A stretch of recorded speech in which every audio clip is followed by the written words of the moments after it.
Matibay kasi to na sako to ng semento. Yan, tingnan niya, may bunga na yung sili.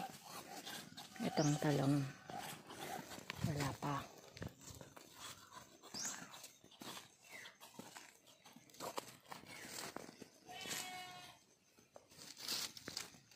Tapos ang fertilizer ko dito purely organic. Nandiyan din yung mga tae ng kambing. Tapos nilagyan ko din ng ganitong ano ng palay. Ewan ko anong tawag dyan. Para yan na yung mulching niya. Hindi masyadong madry yung lupa niya. Mga organic ang gamit na fertilizer dyan. Yan yung mga sili, oh.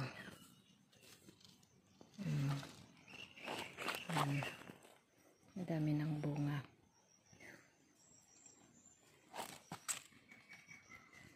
Ang kagandahan kasi nito, pwede nyong ilipat anytime.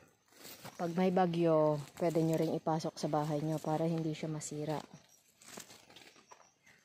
Yan. Ganda. Tingnan nyo ang ano ng organic fertilizer. Ganyan siya kalalaki.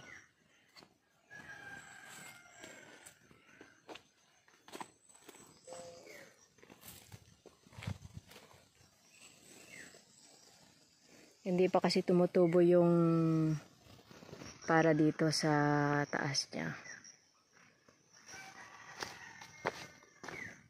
Yan, di ba? Double purpose yan eh. Pagka nabuhay na yung tanim dyan, oh, pwede ka na rin kumain dito.